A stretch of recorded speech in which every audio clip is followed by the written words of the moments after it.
is a grace when the heart is under fire, another way when the walls are closing in. And when I look at the space between where I used to be and this reckoning, I know I will never be alone. There was another in the fire, standing next to me. There was another in the waters, holding back the seas. And should I ever need reminding what power set me free, there is a cross that bears the burden, where another died for me. There is another in the fire.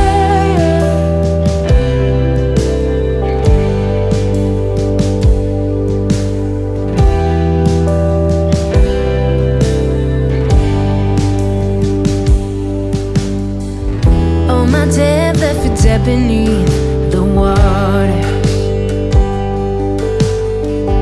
I'm no longer a slave to my sin anymore. And should I fall in the space between what remains of me and this reckoning, either way I will bow to the things of this world. And I know I will never be alone. There is another in the fire, standing next to me. There is another in the waters, holding back the seas.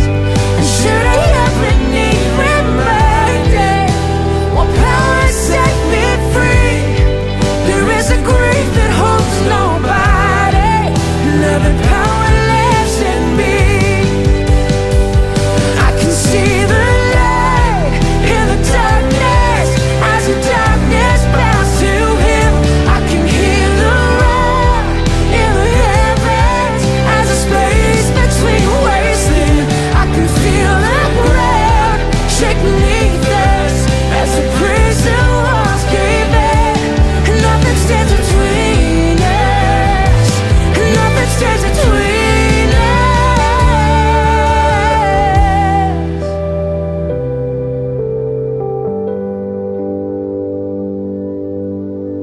There is no other name but the name that is Jesus. He who was and still is and will be through it all. So come on, May, in the space between all the things unseen in this reckoning. I know I will never be alone. There'll be another in the fire, standing next to me. There'll be another in the waters, holding back the seas. And should I ever need reminding what power set me free, I'll count the joy come every battle, 'cause I know that's where you'll be. I'll count the joy come every battle, 'cause I know that's where you'll be. I'll count the joy come every battle, 'cause I know that's where you'll be.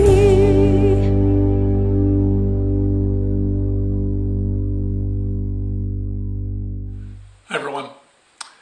Did you ever have one of those times in your life, maybe multiples, where something has happened and you begin to look back and you see all the pieces that are in place to bring you to wherever you are right now? Whether it is occupationally, whether it is relationally, whether it is something that has just happened in your life in some way, and you look back and go, oh, okay, now I see how this helped go to here to bring me where I am now, and things are good now. And maybe you look back and you go, boy, back there it was really hard, it was really difficult, and I didn't like it, and I was crying, maybe even crying out to God, kind of shaking your fist at God, going, why me, God? And now you get to this place and you go, now I see God. That happens, I think, a lot in our lives, because that's how God works. God is never done with us. And the promises that he makes to us, he keeps. The great example of that is the story of Sarah, the wife of Abraham out of the Old Testament in Genesis. She was promised, as was Abraham, a son. They were both almost 100 years old when God made that promise. And they were well past childbearing age, and Sarah had never had any children, so she was considered barren. And yet God made this promise to her and Abraham, and when they did, God visited Abraham and was telling him this. Sarah was listening from inside her tent, and she laughed, and God called her on it. Well, come full circle. God answers and completes his promise in Genesis 21. Let me read a little bit here for you. The Lord dealt with Sarah as he had said, and the Lord did for Sarah as he had promised. Sarah conceived and bore Abraham a son in his old age, at the time of which God had spoken to him. Abraham gave the name Isaac to his son, whom Sarah bore him. And Abraham circumcised his son Isaac when he was 8 days old, as God had commanded him. Abraham was 100 years old when his son Isaac was born. Now Sarah said, God has brought laughter for me. Everyone who hears will laugh with me. And she said, who would have ever said to Abraham that Sarah would nurse children? And yet I have borne a son in his old age. What's interesting to note here is a little play on words. The name Isaac actually means God laughs. And so that was intentional about this whole laughter piece about how Sarah had not believed at best, perhaps even mocked God when he told Abraham that she would have a child. Now it has come full circle and she's laughing. And it says here that God has brought me laughter. The word actually there is joy or rejoicing. And she's saying, I now can rejoice. And everyone who sees me will laugh or rejoice with me.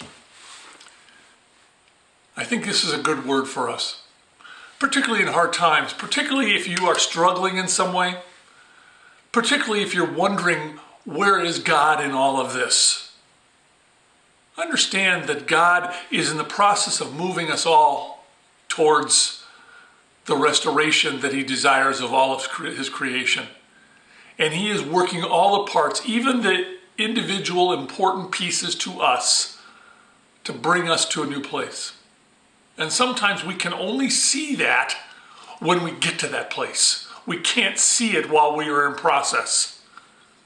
And so what that says to me, and I hope it says to you, is that even in hard times, know that God is moving you to a new place, moving you to help you see God's hand more clearly in your life, to increase your faith, to strengthen you, even in the midst of trying times, of suffering, of crying out when God feels distant to you. Stay strong and continue to seek after God, because he will be with you and he is moving you more to become a reflection of his son, Jesus. So stay strong, stay faithful, and stay obedient. Let me pray. Lord, thank you for this day. Thank you for all that you do. And we are grateful for the ways that you watch over us.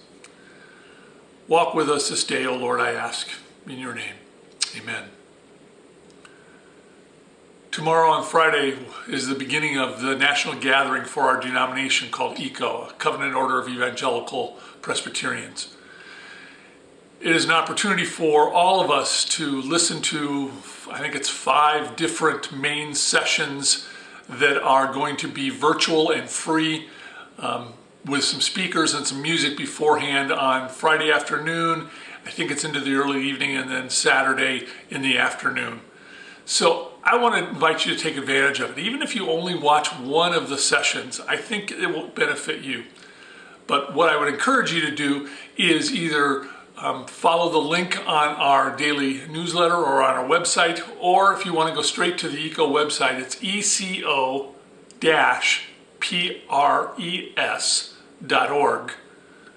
and then click on the National Gathering tab and it'll bring you to the page for you to register. You need to register just to get the link for the sessions. That's all you're doing. And the rest is free. So I invite you to do that, and I hope you'll take advantage of that. It should be a blessing for all of us. In addition, beyond that, we also just want to let you know that we're going to be thinking about First Wednesdays. First Wednesdays is coming up in less than a week now, and we'll be talking about loving your neighbor, where Scott Marks, our community liaison officer from Minnetonka Police Department, will be joining us to talk about some of the things that are going on racially in our city. And so I hope you join us for that at 6:30. That will also be streamed as well. And then even looking a little farther out, Ash Wednesday is the middle of February 17th, and we're going to have an Ash Wednesday service on a Wednesday night at 6:30. And if you come in person, we will offer the imposition of ashes to you. If you would rather do it at home virtually, because we will stream the service, just want to ask you to stop by the office, whether it's a Wednesday when Ann and Paul are in the office usually, or on a Sunday during worship, to pick up. We have little vials of ashes. You can pick up a vial, take it home, and use it as part of the service. So just a couple things to be thinking about, and I hope you have a good day, and God bless, and I'll talk to you tomorrow. Bye-bye now.